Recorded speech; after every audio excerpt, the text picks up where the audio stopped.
This channel does not promote any violent, harmful, or illegal activities. All content provided by this channel is meant for an educational purpose only. গজলডোবায় বেআইনি নির্মাণ ভাঙতে সক্রিয় হয়েছে প্রশাসন, কিন্তু অভিযোগ উঠছে যে বুলডোজারের নাকি বাছাই রোগ রয়েছে। সত্যি কি রং দেখে বেআইনি নির্মাণ ভাঙছে বুলডোজার? তৃণমূলের নেতাদের নির্মাণে শুধু পাঁচিল ভাঙলো আর রিসর্ট ভেঙে দেওয়া হলো বিজেপি নেতার।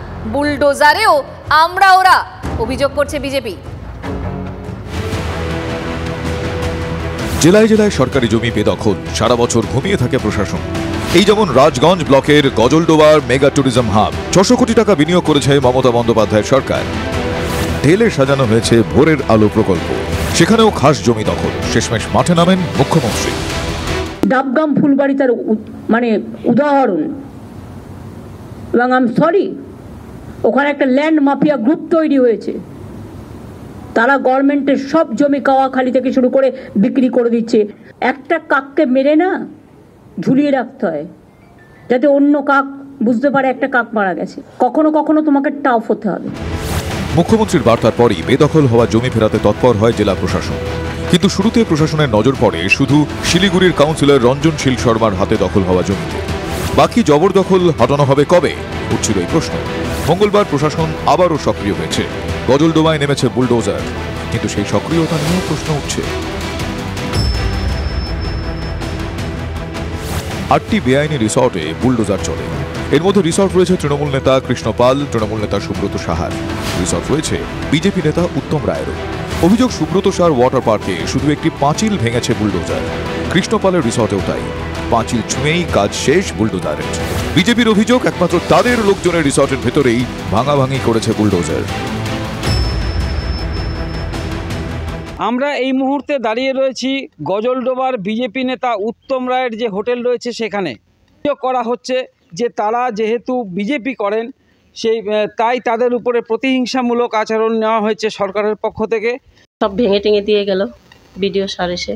যতগুলো রিসোর্ট আছে সেখানে শুধু যারা টিএমসি নেতাদের রিসোর্ট, তা ওখানে কি করেছে, শুধু গেটটা ভেঙে দিয়ে গেছে।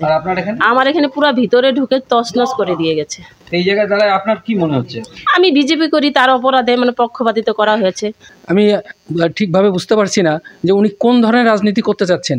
অ্যাকচুয়ালি উনি কি আমাদেরকে এখান থেকে তাড়িয়ে দেওয়ার জন্য বলছেন, না আমরা ওনার বিরোধী দল করি বলে এই পেশা, সেটা আমরা বুঝতে পারছি না। যে ভ্রান্ত ধারণাগুলো রয়েছে, দলগত ব্যাপার, যে আমরা টিএমসি করি তার জন্য যে আমাদেরটা বেছে বেছে ছেড়ে দিচ্ছে বা বিজেপিটা ভাঙছে, তেমন কোনো কথা নেই। সুব্রত সাহার ওয়াটার পার্ক যদি বেআইনি হয় তাহলে বুলডোজার ঢুকলো না কেন? এরই মধ্যে নির্মীয়মান পার্ক ভাঙার বিরুদ্ধে নেমে পড়েছেন একদল স্থানীয় বাসিন্দা। কেন? 100 দিনের কাজ নেই, রিসর্টে কাজ করেই নাকি সংসার চলে। এখানে কাজ করে অনেকের সংসার বাঁচছে, যার বাড়িতে দিনের হাড়িতে ভাত ওঠে না সেই লোকটা কাজ করে এখানে সংসার চালাচ্ছে, জানেন। বিরোধীদের অভিযোগ, ওয়াটার পার্ক বাঁচাতে স্থানীয় বাসিন্দাদেরই ঢাল করছেন তৃণমূল নেতা। মুখ্যমন্ত্রীর কড়া বার্তার পরেও কি প্রশাসনের ঘুম ভাঙছে না? নেপথ্যে কি কারণ? শিলিগুড়িতে শাসক দলের দাপুটে নেতা, তাই কি বুলডোজারের বাছাই রোগ? Nileshwar সান্যালের report, TV9 Bangla. বিজেপিতে সংখ্যালঘু মোর্চার প্রয়োজন নেই, যে আমাদের সঙ্গে থাকবে আমরাও তাদের সঙ্গে থাকব। সংখ্যালঘু প্রসঙ্গে কে কথা বলছেন? শুভেন্দু অধিকারী। আর তার এই মন্তব্যের পর রাজনৈতিক মহলে তুমুলে জল্পনা। জাতীয় স্তরে সবকা সাথ সবকা বিকাশ স্লোগান তুললেও বাংলার বিরোধী দলনেতা কি তার উল্টো পথে হাঁটার বার্তা দিলেন? রাজনৈতিক মহলে প্রশ্ন উঠতে শুরু করেছে। আমিও বলেছি রাষ্ট্রবাদী মুসলিম, আপনারাও বলেছেন সবকা সাথ সবকা বিকাশ। আর বলবো না, বলবো जो हमारी साथ हम उनका साथ, जो हमारी साथ हम उनका साथ। सबका साथ सबका विकास बंद करो, नो नीड संख्यालघु मोर्चा। নিজের এই মন্তব্য করলেন, আর সেই মন্তব্যের আবার ব্যাখ্যাও দিলেন শুভেন্দু অধিকারী। পরে সাংবাদিক বৈঠক করে বিরোধী দলনেতার ব্যাখ্যা, যন্ত্রণা থেকেই বলে ফেলেছি, মোদিজির স্লোগানে বিশ্বাস করি। মন্তব্যের পর ব্যাখ্যা শুভেন্দু অধিকারী। আমি আমার কনসেপ্টে বলেছি যে সংখ্যালঘু মোর্চার যারা নেতৃত্ব আছেন তাদের কতটা সংখ্যালঘু মোর্চা খুলে রাখার দরকার আছে এটা নিয়ে ভাবা উচিত, এবং যারা রাষ্ট্রবাদী মুসলিম আছেন তাদের প্রয়োজন হলে পার্টির মূল মেন স্ট্রিমে কাজ করানো যেতে পারে, কোনো অসুবিধা নেই। বিজেপি কখনো কোনো একটা ইন্ডিভিজুয়াল কাস্ট, কমিউনিটি, রিলিজিয়ানকে নিয়ে মেম্বারশিপ দেয় না।